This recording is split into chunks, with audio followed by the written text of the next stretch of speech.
Friends, welcome to my YouTube channel. आज का video जो है ग्रामर का 6th क्लास होगा। इसमें आज हम सब्जेक्ट और प्रेडिकेट चैप्टर जो है उसका लास्ट पार्ट प्रेडिकेट पार्ट को कवर करेंगे। और इसमें प्रेडिकेट के पहले हम बेसिक इंट्रोडक्शन को ले लेते हैं, जिसमें प्रेडिकेट के पार्ट्स कितने होते हैं, और इसके बाद हम उसकी रीऑर्डरिंग की बात करेंगे। रीऑर्डरिंग या रीअरेंजिंग भी कहते हैं। तो इसमें क्या होता है कि आपको सेंटेंस होता है उल्टा पुल्टा दिया होता है, उसको आपको सीधे क्रम में लगा के उसका एक मीनिंगफुल उसको एक मीनिंगफुल सेंटेंस में बदलना होता है। रीऑर्डरिंग का मीन्स यही होता है कि आपको जो सेंटेंस दिया होगा उसका जो क्रम सही नहीं होगा, मतलब उसका कोई मीन्स नहीं बन रहा होगा, तो उसको आप मीनिंगफुल उन्हीं वर्ड्स को यूज़ करके एक मीनिंगफुल सेंटेंस में बदल देना, यही कहलाता है रीऑर्डरिंग। तो इसमें आज हम पहले प्रेडिकेट को जान लेते हैं। प्रेडिकेट के मेन 3 पार्ट्स होते हैं प्रेडिकेट के। और जो सब्जेक्ट था, सब्जेक्ट के मेन 2 पार्ट थे, उसके बाद उसके 4 पार्ट थे। सब्जेक्ट में 2 मेन पार्ट थे, आपका क्वालिफायर और आपका इसके बाद उसमें हेडवर्ड आता है। लेकिन इसमें आपके हैं 3 पार्ट, जिसमें आपका वर्ब है, वर्ब होगी यानी कि क्रिया होगी, ऑब्जेक्ट यानी कि कर्म होगा, और कॉम्प्लीमेंट। हिंदी में अगर इसका देखो, प्रेडिकेट को बोलते हैं विधेय, इसको बोलते हैं क्रिया, इसको कर्म और इसको पूरक। होता क्या है, जो वर्ब होती है, वर्ब क्या होती है, ऑब्जेक्ट क्या होता है, कॉम्प्लीमेंट क्या होता है, तीनों को समझिए। वर्ब जो होती है, वर्ब सब्जेक्ट के मीन्स को कंप्लीट करती है। सब्जेक्ट के मीन्स को, मीनिंग को, जो उसका अर्थ होता है सब्जेक्ट का, उसके अर्थ को कंप्लीट करती है वर्ब। और ऑब्जेक्ट जो होता है, ऑब्जेक्ट हमें ये बताता है कि वाक्य में किसके बारे में बात की गई है और किसके क्या बात की गई है, किसके और क्या और कौन क्या, ये जो भी जानकारी है, ये क्वेश्चन वाला जो जानकारी है वो हमको ये देता है ऑब्जेक्ट। इसके बाद इसमें आता है लास्ट में कॉम्प्लीमेंट। कॉम्प्लीमेंट वर्ब के मीनिंग को कंप्लीट करता है, इसलिए इसे कॉम्प्लीमेंट कहते हैं। कॉम्प्लीमेंट के बिना भी सेंटेंस बन सकते हैं, जरूरी नहीं है कि कॉम्प्लीमेंट हर सेंटेंस में हो। मोस्टली आपकी रीऑर्डरिंग कई टाइप की होती है, किसी किसी में वर्ब होता है, ऑब्जेक्ट होता है, किसी में वर्ब और कॉम्प्लीमेंट होता है, और किसी में क्या होता है, वर्ब होता है, ऑब्जेक्ट होता है। ऑब्जेक्ट में भी, ऑब्जेक्ट के अंदर इन्फिनेटिव वर्ब होती है, जीरेंड वर्ब, जीरेंड फॉर्म, मतलब वर्ब की फॉर्म होती है इन्फिनेटिव, जीरेंड, ठीक है। इस टाइप से 2-3 फॉर्म होती है वो, और एक पार्टिसिपल फॉर्म होती है, तो वो सब होता है। तो पहले देखते हैं वर्ब को। वर्ब जो होती है यानी कि क्रिया, तो वर्ब जो आपकी इस रीऑर्डरिंग में प्रेडिकेट में आती है, उसमें एक तो आपकी होती है हेल्पिंग वर्ब, फिर होती है ऑक्सिलरी, क्या होती है, ऑक्सिलरी वर्ब, और इसके बाद इसी को हम बोलते हैं लिंकिंग वर्ब, ठीक है, इसको बोलते हैं लिंकिंग वर्ब। इसका काम होता है जोड़ने का, जैसे इज, आर, एम, वाज, वर और ये हैज, हैव, हैड, ये सब क्या होते हैं, लिंकिंग वर्ब या ऑक्सिलरी वर्ब या हेल्पिंग वर्ब कहते हैं इनको। और इसी में वर्ब में आपका एक जो आती है वो होती है मेन वर्ब। मेन वर्ब होती है, ऑक्सिलरी वर्ब मतलब सहायक क्रिया होना जरूरी नहीं है। जो ऑक्सिलरी वर्ब या हेल्पिंग वर्ब होती है वो वाक्य में होना जरूरी, कंपलसरी नहीं है। मेन वर्ब हो सकती है, ठीक है, मेन वर्ब होगी। इसके बाद ऑब्जेक्ट होता है। ऑब्जेक्ट 2 टाइप के होते हैं। इसमें आपका एक आता है, सबसे पहले इसमें होता है इनडायरेक्ट ऑब्जेक्ट।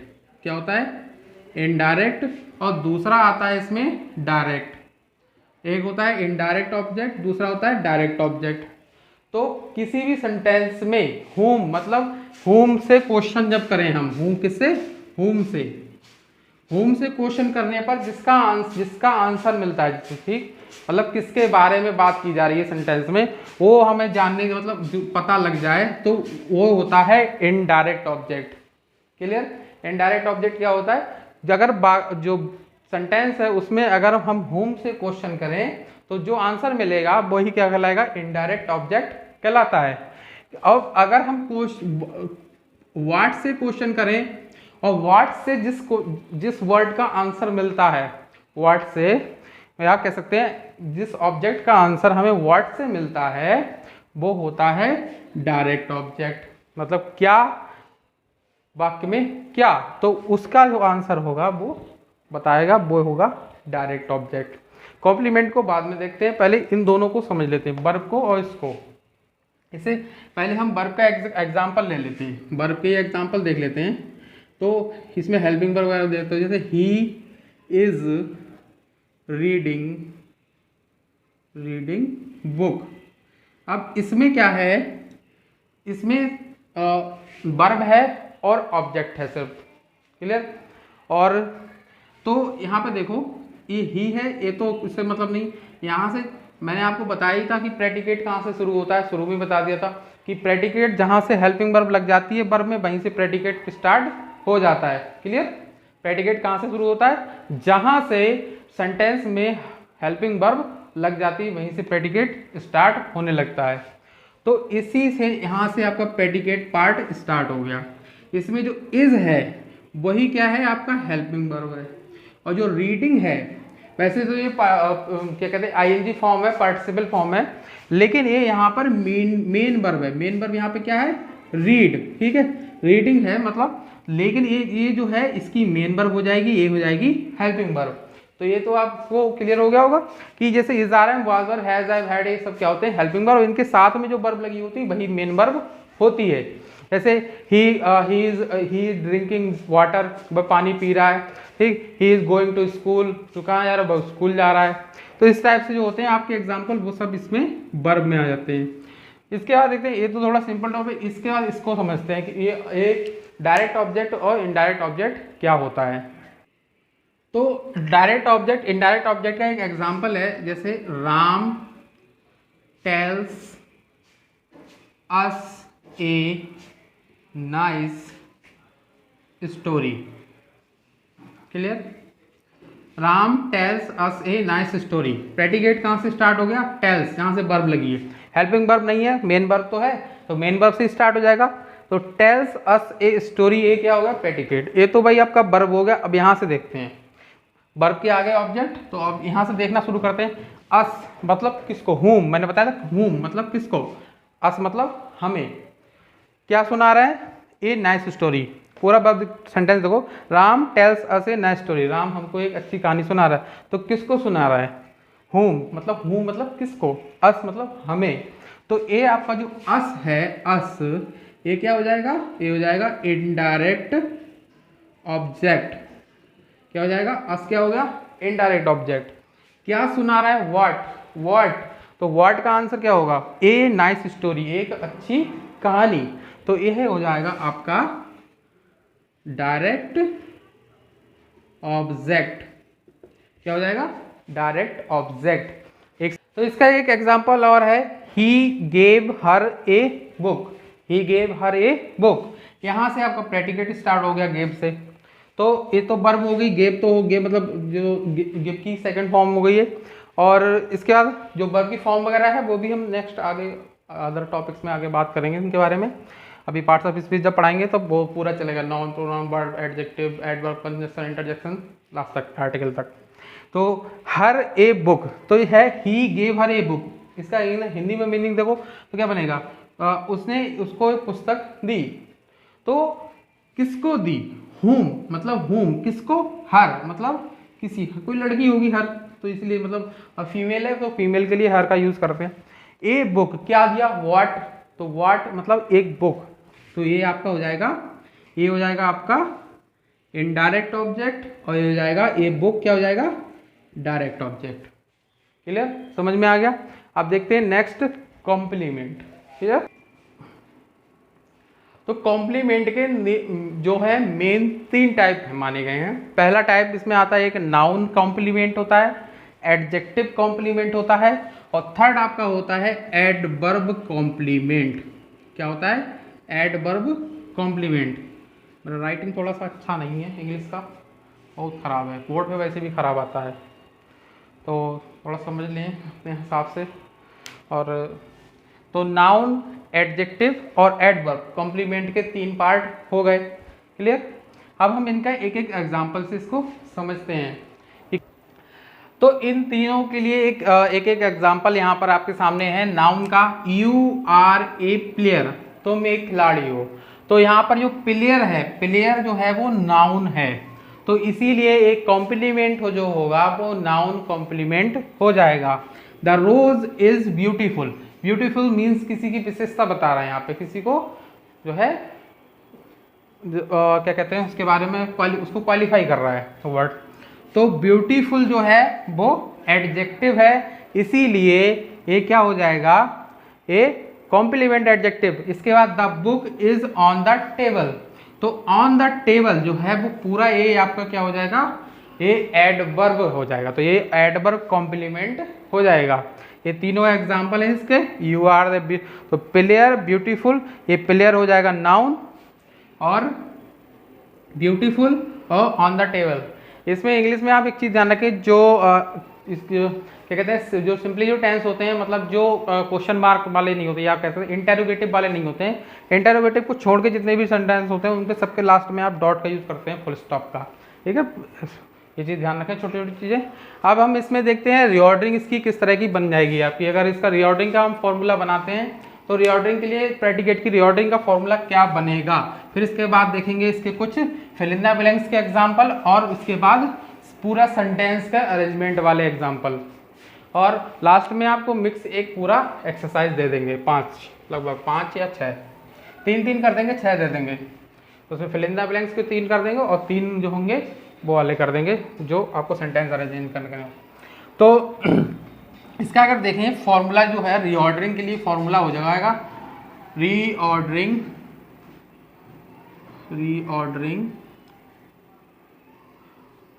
Of predicate. इसका जो फॉर्मूला बनेगा, फॉर्मूला बन जाएगा, वर्ब हो जाएगी, वर्ब आपको पता ही है कौन सी, एक हेल्पिंग वर्ब हो जाएगी और एक हो जाएगी हेड वर्ब। क्लियर। इसके बाद ऑब्जेक्ट आपके आ जाएंगे, और ऑब्जेक्ट में भी एक तो ऑब्जेक्ट में तो इनडायरेक्ट, पहले इनडायरेक्ट होगा फिर डायरेक्ट होगा, ठीक है।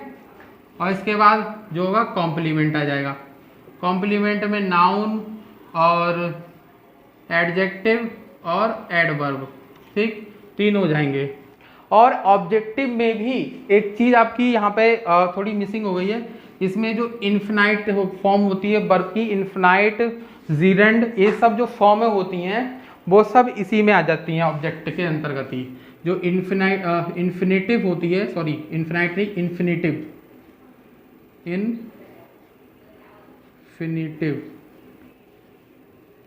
इसमें टू करके होता है, टू बी मतलब वर्ब, ठीक है, टू और वर्ब होगी यहाँ पे कोई, ठीक है। और इसके बाद जीरेंड होती है, जीरेंड में जो वर्ब की फर्स्ट फॉर्म होती है उसके साथ आईएनजी लगा होता है। लास्ट पार्ट में मैं आपको इन्फिनेटिव और जीरेंड जो है वो बता चुका था लास्ट में कि ये क्या होते हैं उसमें सब्जेक्ट वाले में। तो ये हो गए। इसके बाद आप देखते हैं कुछ एग्जाम्पल इसके। तो दोस्तों आपके सामने पेश है एक छोटी सी एक्सरसाइज जिसमें 5 सेंटेंस हैं आपके रीऑर्डरिंग करने के लिए। इसमें प्रेडिकेट पार्ट की रीऑर्डरिंग है, सब्जेक्ट नहीं। देखो आप स्टार्टिंग का है, एक चीज़ बहुत अच्छे से ध्यान रखना कि जिसमें शुरू में आपसे रीऑर्डरिंग भरवाई जाए, शुरू में फिल इन द ब्लैंक्स हो, वो सब्जेक्ट पार्ट की रीऑर्डरिंग होती है। ध्यान रखना, रीऑर्डरिंग भी 2 टाइप की होती है आपकी, एक फिल इन द ब्लैंक्स में आती है, एक आती है पूरा सेंटेंस रीअरेंज करके। तो उसमें तो आपका सब्जेक्ट प्रेडिकेट में वो मिक्स होता है पूरा। वो लास्ट पार्ट में वो ही बता दिया था, लेकिन इस बार फिर से बता देंगे वो वाले लास्ट में अभी इसके बाद। तो देखिए इसमें बाद में फिल इन द ब्लैंक्स है, इसलिए प्रेडिकेट पार्ट की रीऑर्डरिंग है, ये चीज़ ध्यान रखना। तो इसमें क्या है, देखिए अवर फ्रेंड, सर्वेंट, और इसके बाद यहाँ पे जो है डॉट डॉट मतलब कॉमा करके वर्ड्स लिखे हुए, यही आपको उठाकर यहाँ पर रखने। इसके अलावा कोई भी एक्स्ट्रा वर्ड आपको यूज़ नहीं करना है अपने पास से, यही सब लगा इसमें भरने हैं। तो सबसे पहले देखिए मैंने आपको बताया था वर्ब आती है, ऑब्जेक्ट आता है, ऑब्जेक्ट में डायरेक्ट और इनडायरेक्ट ऑब्जेक्ट, फिर कॉम्प्लीमेंट के पार्ट्स अभी इनमें चर्चा कर ली थी, सभी आएंगे वो। तो इसमें सबसे पहले आएगी वर्ब, क्योंकि सब्जेक्ट इसके बाद वर्ब, मेन वर्ब या हेड वर्ब। तो देखिए यहाँ पर is are am was verb कुछ दिख नहीं रहा है, तो डिसाइडेड एक वर्ब दिख रही है सेकंड फॉर्म, तो यही सबसे पहले आ जाएगी। तो अवर फ्रेंड यहाँ हो जाएगा डिसाइडेड। फिर आएगा जीरेंड फॉर्म, ऑब्जेक्ट का आता है, ऑब्जेक्ट में जीरेंड फॉर्म आएगी, या इन्फिनेटिव आएगी, ठीक है, इन्फिनेटिव फॉर्म आएगी। तो इन्फिनेटिव जो होती है, एक होती है इनफाइनाइट, इसमें होती है इन्फिनेटिव, इनफाइनाइट वो होता है अनंत, तो इन्फिनेटिव जो होती है टू गो।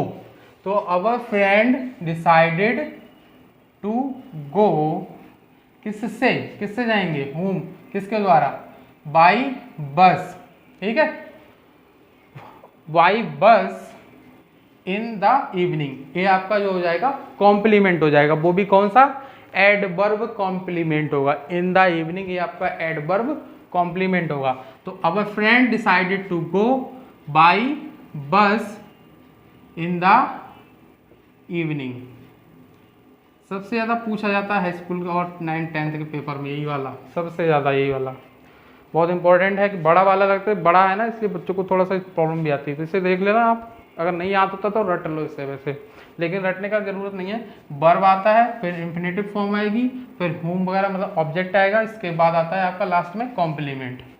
फिर आता है द सर्वेंट, क्या कर रहा है इसमें, फूड फॉर कुक्स अस, क्लियर। तो पहले तो वर्ब आएगी, तो कुक्स जो होती, कुक, कुक माने होता है क्या, खाना होता है पकाना, खाना पकाने की होती है कुक होती है, उसी में कुक्स। तो द सर्वेंट कुक्स, कुक्स क्या पका रहा है, किसके लिए, कुक्स फूड, कुक्स फूड फॉर अस।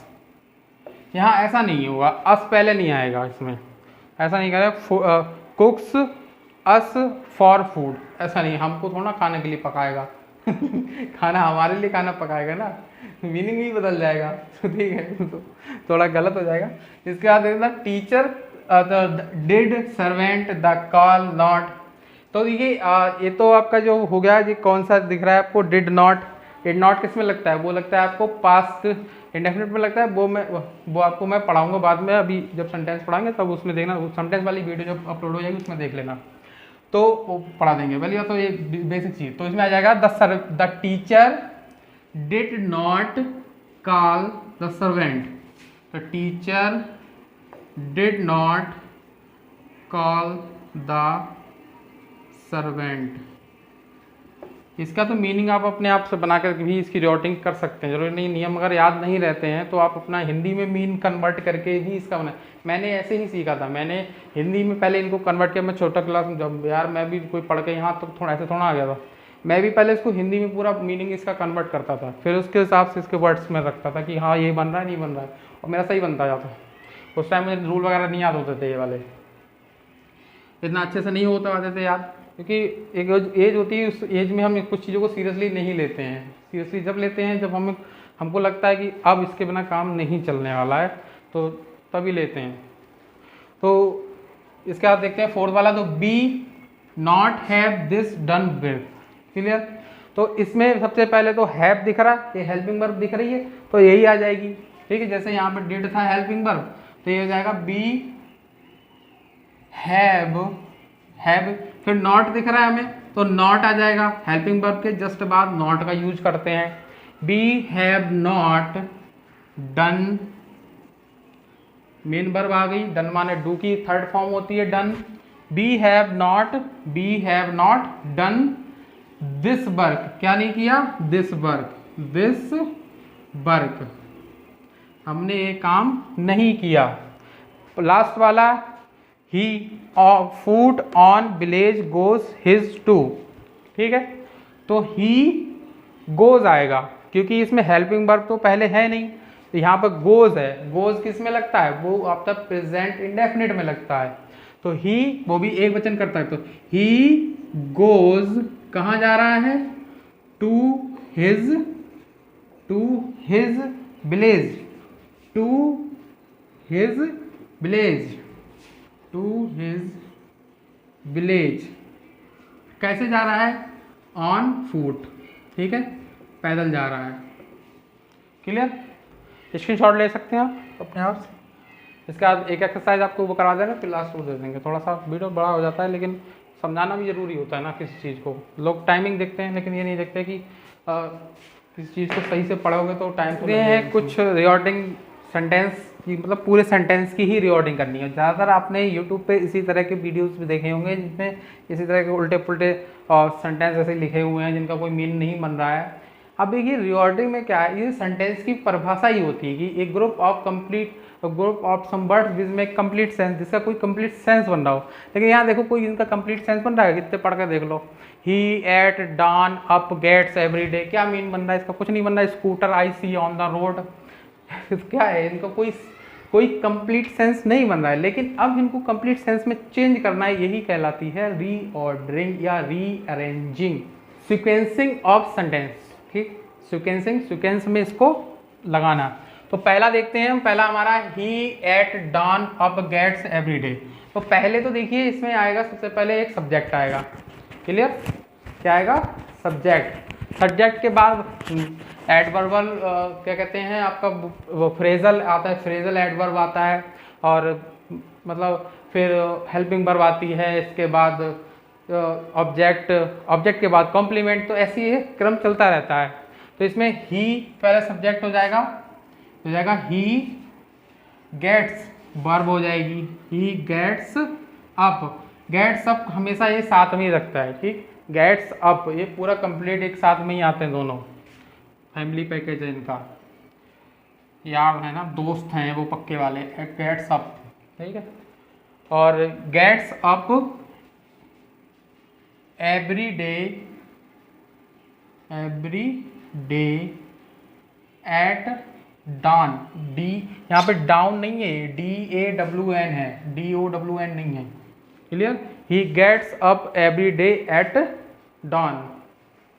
तो नेक्स्ट है इसमें a scooter I see on the road, मैंने इस सड़क पर एक स्कूटर देखा। तो इसका बनेगा I see a scooter on the road, जाएगा I see a scooter on the road. Next हो जाएगा Raju comes never to late school. यहाँ पे नेवर जो है ये फ्रेजल एडवर्ब है, तो इसलिए पहले आएगा Raju never comes late to school. क्या हो जाएगा? देखो, Raju never comes late to school. Clear? Next देखते हैं he help to promised me. देखिए हेल्प जो है वो सिंगल वर्ब है, लेकिन प्रॉमिस्ड जो है वो सेकंड फॉर्म है। मेन वर्ब यही है, और ये हेल्प जो है वो टू के साथ लगेगा तो ये इन्फिनेटिव फॉर्म बन जाएगी उसकी। तो यहाँ पे आएगा ही प्रॉमिस्ड होगा पहले। इन्फिनेटिव फॉर्म जो होती है वो ऑब्जेक्ट में होती है, इसीलिए इसको बाद में रखते हैं मेन वर्ब से। तो ही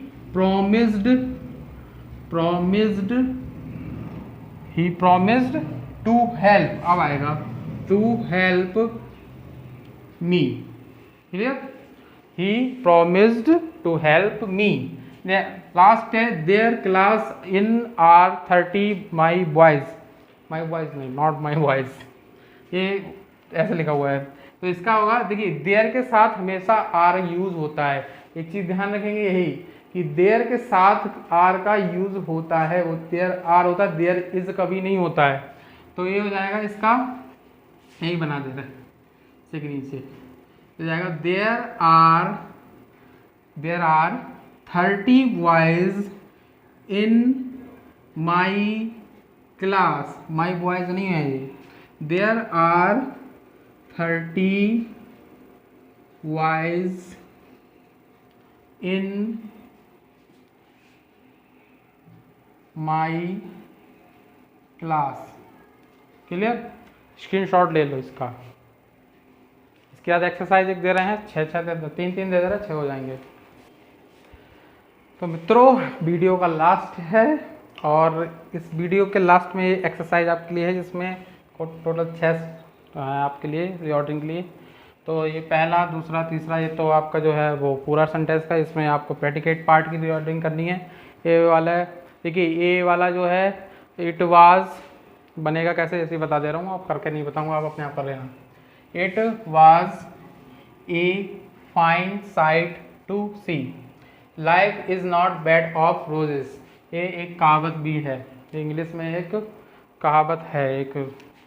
और इसके बाद ये है he was not at home, his mother does not beat him, I ring the bell, rang है, I rang the bell, Kanpur is a big city. Screenshot ले लो इसका। और जल्दी मिलते हैं कोई और इंटरेस्टिंग टॉपिक के साथ। बने रहिए हमारे चैनल पर। पहली बार आए हैं सब्सक्राइब करें, वीडियो को लाइक करें, थोड़ा हौसला मिलता है और वीडियो और लोगों के लिए भी रिकमेंड होने लगती है, लाइक्स बढ़ते हैं तो वीडियो पर।